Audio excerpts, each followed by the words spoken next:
جس رستے پر بابا جی ہمیں بتا کر گئے کہ مستند رستے وہی مانے گئے جن سے ہو کر تیرے دیوانے گئے، اور لوٹ آئے جتنے فرزانے گئے، تاب منزل صرف دیوانے گئے۔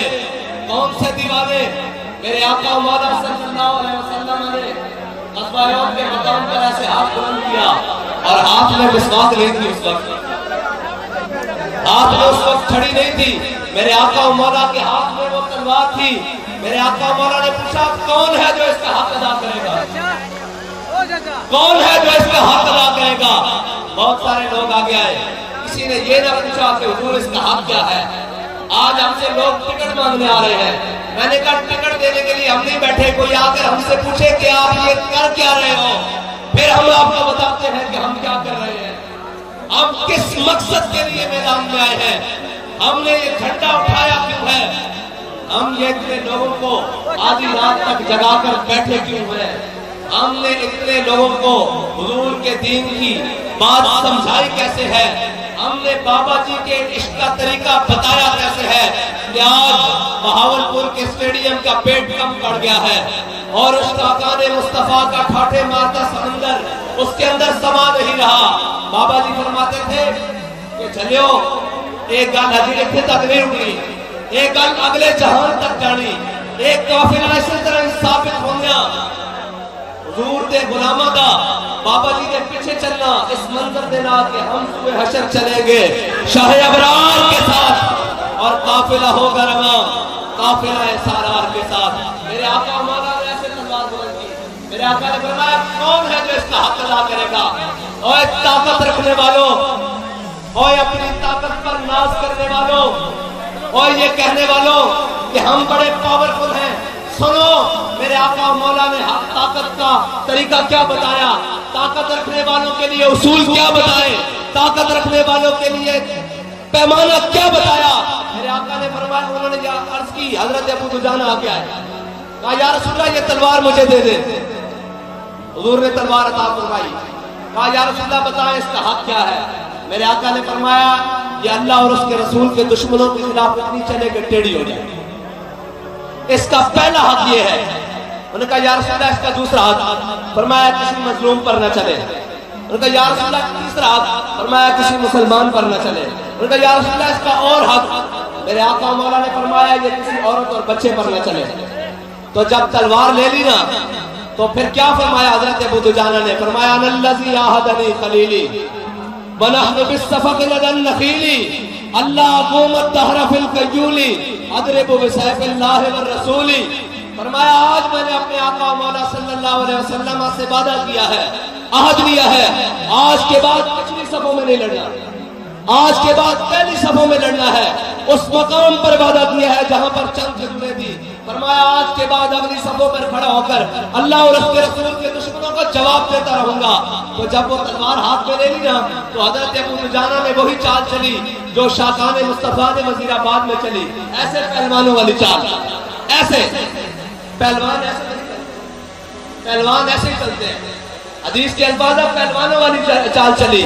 میرے آقا مولا نے جب پکڑ کے چلتے ہوئے حضرت ابو دجانہ کو دیکھا نا، لوگ پوچھتے ہیں کہ آپ ایسے ایسے کر کے کیوں نعرہ لگاتے ہیں؟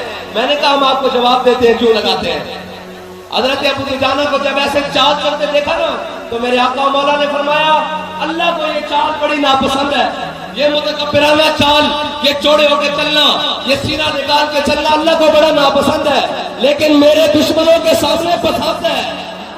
تو لبیک والے بھی وہ ہیں جو حضور کے دشمنوں کے سامنے سینہ چوڑا کر کے چلتے ہیں، آنکھیں اٹھا کر چلتے ہیں، سر اٹھا کر چلتے ہیں، اگرچہ ہاتھوں میں ہتھکڑیاں ہوں، اگرچہ پاؤں میں بیڑیاں ہوں، اگرچہ شہادتیں جاری ہوں، اگرچہ ہوں، پھر بھی وہ سر اٹھا کر چلتے ہیں۔ وہ سر اٹھا کر اس لیے چلتے ہیں کہ ان کے قائد نے ان کو سبق یہ پڑھایا ہے کہ ضعیف اگر نظر پڑے رسول کا جمال بند، جن کو ملنے کے لیے بڑے بڑے طاقتور، بڑے بڑے MNAs، بڑی بڑی سیاسی جماعتوں کے سربراہ، بڑے بڑے عہدیداران جن کو ملنے کے لیے دروازوں پر کھڑے رہتے ہیں، وہ لوگ نہیں ملتے، اس لیے کہ وہ ہمارے ضمیر کا سودا کرنے آتے ہیں، لیکن جن کے قائد نے ان کو سبق پڑھایا ہے کہ ضعیف اگر نظر پڑے رسول کا جمال بن، تو وہ سرور شاہ صاحب ہوں، وہ چولستان کی رویا ہوں، وہاں ان کو پانی کی امداد پہنچانے کے لیے خود چلے جاتے ہیں، کیونکہ ان کے قائد نے ان کو سبق پڑھایا ہے کہ ضعیف اگر نظر پڑے رسول کا جمال بن۔ اور آگے کیا سبق پڑھایا ہے؟ خالی آدھا نہیں، صرف جمال کی بات نہیں، صرف اخلاق کی بات نہیں، کردار کی بات، دشمن کے سامنے ڈٹ جانے کی بات۔ کہا ضعیف اگر نظر پڑے، اگر کسی کمزور کو دیکھ لو، اس کی مدد کو پہنچو، اگر کوئی غیر مسلم بھی ہو اس کے گھر جل جائیں، لبیک والے سب سے پہلے اس کے دروازے پر پہنچے، کرونا کی وبا آ جائے، لوگ فاقوں سے مرنے لگے، لبیک والے ان کے گھروں میں رات کے اندھیرے میں راشن پہنچائیں۔ چولستان میں جب پیاس کی جناب آندھیاں چلے اور انسانیت سسکتی ہو، لبیک والے ان کے گھروں پر، ان کے دروازوں پر جانے کے لیے تیار ہو، جہاں جناب اے سی والی گاڑیاں بھی ناکام ہو جائیں، وہاں لبیک والوں کے جذبے کام کرے۔ کیا کہا؟ ضعیف اگر نظر پڑے رسول کا جمال بن۔ اور آگے کیا کہا؟ ظالم اگر آئے نظر کارے ذوالجلال بن۔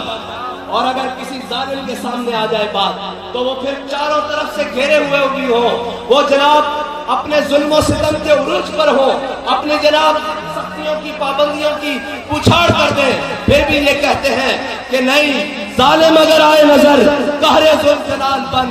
اور یہ لوگ کہتے ہیں کہ فلاں سے ایڈجسٹمنٹ ہو گئی، فلاں سے ایڈجسٹمنٹ ہو گئی ہے، فلاں سے 20 سیٹیں لینی ہیں۔ میں نے کہا شرم نہیں آتی تمہیں یہ باتیں کرتے ہوئے؟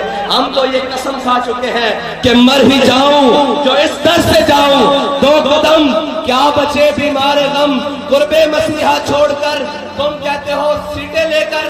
میں نے کہا تم اگر ہمارے نظریے پر سودا کرنے کے لیے وزارت عظمیٰ کی سیٹ لے آؤ، اس سے بھی بڑی کوئی چیز لے آؤ، ہم ساری چیزوں کو اپنے پاؤں کی ٹھوکر پر رکھتے ہیں، کیونکہ ہم یہ قسم کھا چکے ہیں کہ کروں تیرے نام پہ جاؤں فدا، نہ بس ایک جاؤں تو جہاں فدا، تو جہاں سے بھی نہیں جی بھرا، کروں کیا کروڑوں جہاں نہیں۔